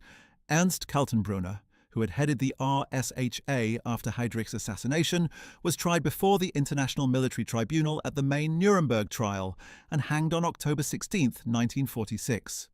Oswald Pohl, who had headed the Economic Administrative Office that managed the concentration camps and the SS's economic enterprises, was tried in the subsequent Nuremberg proceedings and hanged on June 8, 1951. Heinrich Müller, who had headed the Gestapo, was never found after the war, and his fate remains unknown, though he is generally presumed to have died in Berlin in 1945. Rudolf Höss, the commandant of Auschwitz, under whose administration more than 1 million people were murdered, was tried by a Polish court and hanged at Auschwitz itself on April 16, 1947. What became of Himmler's family? His wife Marga survived the war and was arrested by American forces along with their daughter Gudrun in the final chaos of the Reich's collapse. They were taken through a series of detention camps in Italy, France, and Germany before being summoned to Nuremberg to provide testimony at the trials, and they were released in November 1946. Marga Himmler lived until 1967, dying in relative obscurity in West Germany. She appears never to have publicly disavowed her husband's crimes or expressed remorse about his role in the Holocaust. Gudrun, the beloved puppy to whom Himmler had written his warm letters and for whom he had arranged special flights to visit him in Berlin, grew into one of the most determined defenders of her father's memory in post-war Germany. She rejected entirely the historical consensus about his role in the Holocaust, maintained that he had been a good man who had been misunderstood and maligned, and devoted a significant portion of her adult life to working with the organization known as Stille Hilfe, or Silent Aid, a secretive network that provided support to former SS members who were facing trial, imprisonment, or extradition proceedings. The organization helped fugitive SS members evade justice, provided financial support to imprisoned SS convicts and their families, and worked through various channels to secure early releases and reduced sentences. Gudrun Himmler was one of its most dedicated members and was reportedly at various points one of its leading figures, though the organization's deliberate secrecy makes the precise details of her role difficult to establish. She remained until her death in May 2018 at the age of 88, one of the most unbowed defenders of the Nazi heritage in Germany, a woman who had been a child when her father's crimes were committed and who spent 80 years refusing to accept what those crimes had been. Her refusal was not ignorance. The historical record of what her father had done was available in extraordinary detail. It was a choice sustained through decades to inhabit the emotional reality of the little girl who had received warm letters from a loving father and to refuse the historical reality of what that father had been. The psychological phenomenon she embodied is one that historians and psychologists have studied extensively in the families of perpetrators, and it does not admit of easy judgment. But it is part of the story. Himmler's two illegitimate children with Hedwig Potthast, Helga born in 1942 and Nanette Dorothea born in 1944, survived the war in very different circumstances from their half-sister Gudrun. After Himmler's death and Germany's defeat, Hedwig Potthast took the children and built a new life in West Germany, eventually settling in Bavaria. Helga Himmler grew up largely out of the public eye and appears to have worked to distance himself from his father's legacy in ways that contrasted sharply with Gudrun's approach. Nanette Dorothea similarly sought a private existence away from the historical weight of her parentage. The question of Himmler's legacy and what it means for how we understand the Holocaust and the Nazi state is one that scholars have been addressing for 8 decades and will continue to address for the foreseeable future. He is, in some ways, the most important figure in understanding how the Holocaust was organized and carried out, because he was the organizational architect of the machinery that made it possible. Hitler provided the ideological authorization and the ultimate political direction, but Himmler built the system. He built the SS, he built the Gestapo and the SD, he built the concentration camp network, he organized the racial settlement programs, he supervised the Einsatzgruppen, he received the reports, he signed the orders, he visited the camps, he spoke to his senior officers at Posen about the great work they were doing. The Holocaust was not an abstraction to him. It was, in the most literal possible sense, his daily business. What does it tell us that the man responsible for all of this also wrote tender letters to his daughter, worried about his stomach cramps, attended the opera, kept a diary, raised chickens, maintained a meticulous appointment calendar, and approached each working day with the organized, methodical energy of a conscientious administrator? It tells us something that is very difficult to hear and very important to understand. It tells us that the capacity for mass murder and the capacity for ordinary domestic tenderness are not mutually exclusive in human beings. It tells us that the qualities that make a person an effective administrator, the organization, the methodical attention to detail, the ability to process large quantities of information and translate it into institutional action, are morally neutral capacities that can be placed in the service of either the most constructive or the most destructive possible ends. And it tells us that ideology, sincerely held, can provide the motivational framework that allows a person to spend their days organizing mass murder and then go home and phone their daughter and feel no contradiction between these activities. Himmler is sometimes described as the most dangerous Nazi because he was the most competent, the one whose organizational abilities made the murderous vision into operational reality. There is truth in this. Hitler's ideology without Himmler's administrative genius would still have been catastrophically dangerous, but it might have been less efficiently lethal. The Holocaust required organization, it required bureaucracy, it required the patient construction of systems that could identify, classify, transport, concentrate, and kill millions of people across a continent. That organization was Himmler's contribution to one of the great crimes in human history, and it was a contribution made through the accumulation of individual working days, each one filled with correspondence and meetings and phone calls and meals and massage sessions and bedtime reading and letters to Puppy, each one adding another piece to the machinery of murder he was building and operating. The Nuremberg Principles established after the trials articulated that following orders is not a defense for crimes against humanity. Himmler's case makes a different and perhaps more troubling point, that he was not, in any meaningful sense, following orders. He was giving them. He was creating the organizational structures within which the orders would be generated and executed. He was the person whose daily administrative work turned racial ideology into systematic mass murder. He was, in the truest sense, the organizer. And the organizer's culpability is not diminished by the fact that the organization's work was conducted through bureaucratic channels rather than through personal violence. The distance between Himmler at his desk, reviewing a deportation schedule, and the gas chamber at the end of that schedule's operation was not a moral distance. It was merely a physical one. What can be said about his place in history? He ranks among the small number of people whose decisions and actions were so consequential for human suffering on a mass scale that they mark a kind of extreme in the catalogue of modern evil. He was not a torturer, not a sadist in the obvious personal sense, not a man who derived visible pleasure from individual cruelty in the way that some of his subordinates did. He was something arguably worse, an administrator of industrial-scale murder who viewed the whole enterprise with the calm rationality of a man overseeing a complex logistical operation. He built the machine, he maintained it, he optimized it, and he did so as part of a working day that also included herbal tea and agronomy correspondence and calls to his daughter. The banal normality of his personal routines is not a mitigating factor. If anything, it is the most disturbing fact about him, because it makes it impossible to dismiss him as a monster in the sense that the word is often used, meaning someone recognizably different from ordinary human beings, someone whose evil is evident in their face or their manner or their daily life. Himmler's daily life looked, in most of its particulars, like the daily life of a moderately successful, health-conscious, family-oriented, culturally interested, professionally organized bureaucratic official. The difference was what the bureau was for. The difference was what the organization did with the memos and the phone calls and the appointment diaries and the neatly filed correspondence. And that difference was not a minor detail. That difference was 6 million Jewish people and millions more Slavs, Roma, disabled people, political prisoners, and others whose extermination he had organized with the same methodical efficiency he brought to everything else. The SS court system that Himmler had maintained with such personal involvement throughout his years as Reichsführer was one of the most revealing expressions of his character and his values. He had designed a system of internal justice that claimed to hold SS members to a higher ethical standard than ordinary Germans, a special code of honor that required ideological purity, racial integrity, and personal rectitude in addition to professional competence.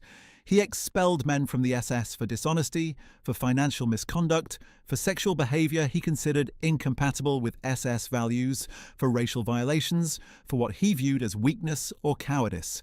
He maintained the organization's internal discipline with a seriousness and consistency that bespoke genuine conviction that the SS was something morally significant, not merely an instrument of power, but an order with authentic ethical commitments. And yet, this same organization was carrying out the Holocaust. The ethical commitments that Himmler maintained through his court system did not include any prohibition on the murder of millions of innocent people. They did not include any protection for the human dignity of those outside the racial categories that Himmler's ideology privileged. They were, in other words, a closed ethical system that recognized duties and obligations only within the tribe, only within the racial community, only within the SS Brotherhood, and that treated the population outside that community not as human beings with ethical claims on SS conduct, but as material to be organized, sorted, exploited, or eliminated according to the needs of the racial project. The banality of Himmler's domestic life coexisted with the horror of his public role, because in his moral framework, these were not in tension. The Holocaust was not an exception to his ethical code. It was an expression of it. His physical appearance was one of the things that most consistently confounded people who met him for the first time expecting to see evil made visible. He was of medium height, slightly built with round-framed spectacles, a small moustache, and a face that contemporaries consistently described as unremarkable, professorial, even mild. He looked, as many observers noted, more like a schoolteacher or a minor civil servant than the commander of the most powerful security apparatus in the world. This ordinariness of appearance became almost a cliché in accounts of him, but it was a genuinely significant fact because it confronted observers with the problem that evil is not always visibly marked. The monster does not always look like a monster. Sometimes the monster looks like the man who might give you directions if you were lost in an unfamiliar city. Hannah Arendt's famous concept of the banality of evil, developed primarily in relation to Adolf Eichmann, but applicable across the Nazi leadership, applies to Himmler with particular force. The bureaucratic personality, the administrative competence, the complete absence of any visible internal conflict between professional function and personal morality, these are the things that Arendt was pointing to. And in Himmler, they are present in almost pure form. He was the banality of evil made organizational. He was the bureaucratic face of the Holocaust. And what he did all day, the thing this video has tried to trace across the full length and depth of his career, was precisely that banality.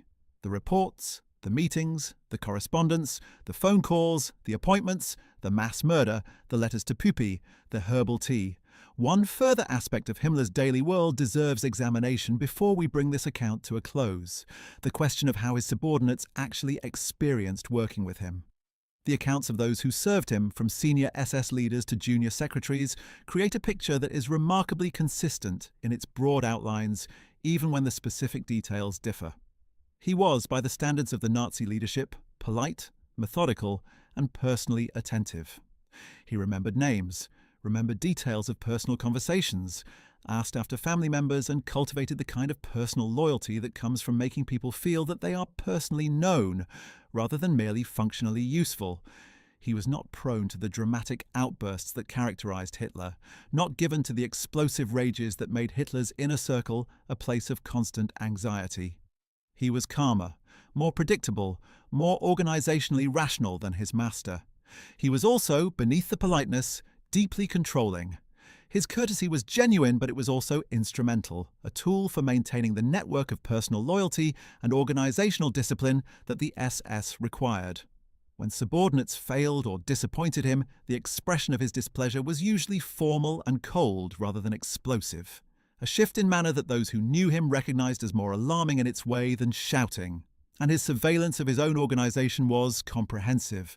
The SS's internal intelligence functions, which monitored the loyalty and reliability of SS members themselves, were accountable ultimately to him, which meant that the men around him were aware that their Reichsführer had access to information about their private conversations, their personal conduct, and their professional performance that extended well beyond what they had directly reported to him. This created an organizational culture of considerable tension beneath the surface courtesy, a performance of loyalty under the constant possibility of observation. Among his most senior associates, Karl Wolff deserves particular mention. Wolff served as Himmler's chief of personal staff from 1933 to 1943, and his position gave him a uniquely close vantage point on the daily workings of the Reichsführer. Wolff was present at meetings, accompanied Himmler on official visits, managed the flow of information to and from the Reichsführer's office, and coordinated between Himmler and the other parts of the SS organizational structure.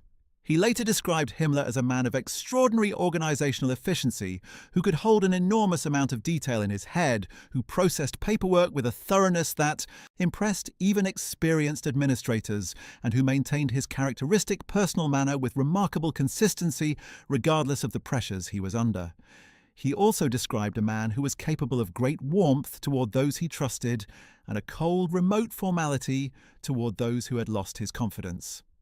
After 1943, Wolff's own relationship with Himmler cooled significantly, following disputes over Wolff's personal life and his role in Italy, and the later Wolff was consequently a more ambivalent witness than the earlier one. Rudolf Brandt, Himmler's personal secretary and one of his most loyal subordinates, managed the enormous volume of correspondence that passed through Himmler's office and served as one of the primary channels through which the Reichsführer communicated with the outside world. Brandt was tried at Nuremberg in the doctor's trial and hanged in June 1948, convicted of his role in overseeing the medical experiments conducted on concentration camp prisoners, including the experiments coordinated by the Ahnenerbe's research branch. His execution is a reminder that the people who handled Himmler's correspondence, who typed his letters and filed his memos and managed his appointments, were not mere bystanders to the crimes of the SS. They were participants, however varying their degrees of personal initiative in those crimes. The medical experiments conducted in the concentration camps under the auspices of the SS are another dimension of Himmler's daily world that deserves attention. He was personally interested in medical and scientific research and the SS's medical establishment, headed by Ernst Robert Grawitz, and with significant involvement from individual doctors, including Josef Mengele at Auschwitz, conducted experiments on prisoners that ranged from investigations of high-altitude physiology and hypothermia survival conducted for the Luftwaffe and Navy, to infectious disease research, to racial science investigations, to the deranged racial anthropological studies that Mengele pursued with particular energy at Auschwitz. Himmler received reports on these experiments and in some cases specifically authorized or requested particular lines of research. He corresponded with the researchers involved, expressed interest in their findings, and facilitated the use of concentration camp prisoners as experimental subjects through his authority over the camp system. The human cost of these experiments was staggering. Thousands of prisoners died or were permanently maimed in the course of procedures conducted without consent, often under conditions of deliberate cruelty, in service of research questions that ranged from the scientifically dubious to the entirely fraudulent. The experiments at Auschwitz under Mengele included the notorious twin studies in which pairs of twin prisoners were subjected to comparative experiments that had no valid scientific purpose and resulted in the deaths of hundreds of individuals. Mengele's work was conducted with a veneer of scientific methodology that disguised its fundamental character as torture and murder. Himmler was aware of the existence of these experiments, received summaries of some of their results, and was a key enabler of the broader medical experimental program through his authority over the camps and through his willingness to direct the use of prisoners as experimental subjects. The prosecutors at the doctor's trial at Nuremberg in 1946 and 1947 documented the experimental program in detail and convicted 20 of the 23 defendants. 7 were hanged. The trial established principles about the ethics of medical experimentation that became foundational to subsequent international law, including the Nuremberg Code, articulating standards for voluntary consent in human experimentation. These principles emerged directly from the examination of what Himmler's SS had done in the concentration camps, a grim legacy from which at least some lasting good has been derived. As we reach the end of this account of Himmler's daily world, it is worth pausing to consider what the evidence of his day-to-day existence actually tells us about the nature of the Third Reich and the Holocaust. The most important thing it tells us is that the Holocaust was not chaos. It was not improvised. It was not the result of uncontrolled violence that spiraled beyond any organizational frame. It was the product of deliberate, organized, sustained administrative effort, conducted through bureaucratic channels by people who showed up for work in the morning, processed their correspondence, attended their meetings, and went home in the evening. The machinery of mass murder required the same administrative infrastructure as any other large-scale organizational enterprise: personnel management, budget management, interagency coordination, logistics, communications, reporting, and the thousand other details that make a large organization function.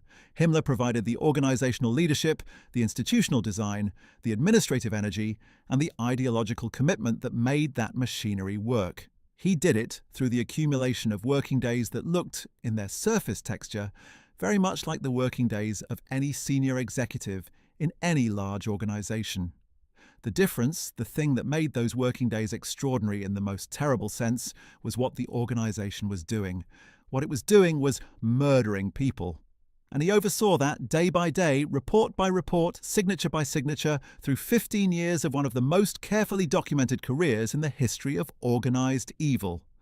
The records he left behind, the correspondence, the personnel files, the appointment diaries, the court proceedings, the operational reports, are among the most extensive and detailed documentation of organizational mass murder in existence. They survive in archives in multiple countries and continue to be studied by scholars who are still, 80 years later, mapping the full extent of what the SS under Himmler's direction actually did. In a deeply ironic sense, his obsessive administrative record-keeping, his insistence on documentation, his cultivation of meticulous organizational practice, created the evidentiary record that makes it impossible to deny or minimize the crimes of his regime. The bureaucrat's compulsion to document everything documented his own crimes in extraordinary detail. He never stood trial. The cyanide capsule he had hidden in his mouth and bit down on in the British detention room at Lüneburg ensured that he escaped the legal reckoning that his position would have made absolutely certain. He was spared the experience of sitting in the dock at Nuremberg and hearing the evidence of his crimes read into the international record. He was spared the verdicts that would certainly have condemned him. He was spared the particular quality of historical exposure that the Nuremberg proceedings imposed on those who survived long enough to face them. His death was instantaneous and private, which is more than can be said for the deaths he organized. The question of whether justice was served is one that every honest account of Himmler must acknowledge as partially negative. He died before he could be held legally accountable in the way that the post-war world was organizing itself to hold perpetrators accountable. The fact that many of his subordinates were tried and in some cases executed is a partial response to this, but only partial. The full accounting that Nuremberg was designed to provide, the complete historical and legal reckoning with the crimes of the Third Reich, was missing one of its most essential subjects. What is left is the record.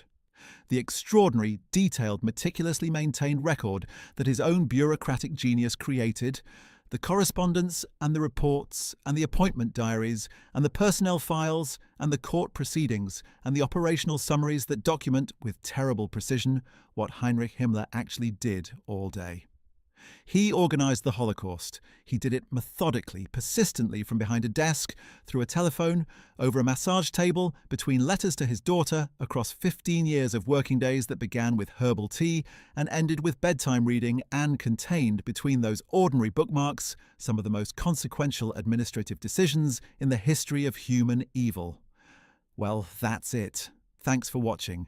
We hope you found this video informative and thought-provoking, because the history of what Heinrich Himmler actually did on a daily basis is not just about one individual's crimes, but about what organized evil looks like from the inside, about how institutional structures can enable and sustain mass murder, and about why understanding the administrative dimension of historical atrocities matters for how we think about power, bureaucracy, and accountability today. If you enjoyed learning about today's topic, make sure to check out our video about what happened to the children of Nazi leaders after World War II, or our video about where the Waffen-SS actually went after 1945. Don't forget to like this video, subscribe to our channel, and hit the notification bell to stay updated on more World War II content. See you in the next one.